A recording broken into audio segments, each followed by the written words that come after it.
Hi అండి. సింపుల్గా breakfast recipe అయితే చూపిస్తున్నానండి.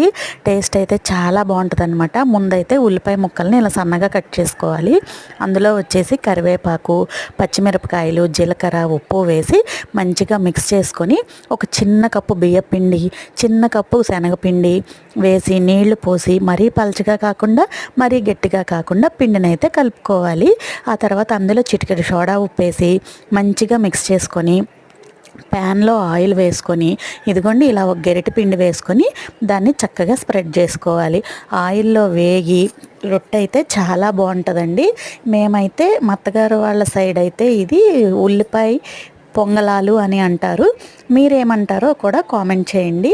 ఇదైతే మా అత్తగారు వాళ్ళ దగ్గరకు వచ్చిన తర్వాతే చూశానండి, మాకైతే తెలీదు. మీరు ఎప్పుడైనా ఈ వంటకం టేస్ట్ చేశారా? వీడియో నచ్చితే లైక్ చేయండి, సబ్స్క్రైబ్ చేసుకోండి.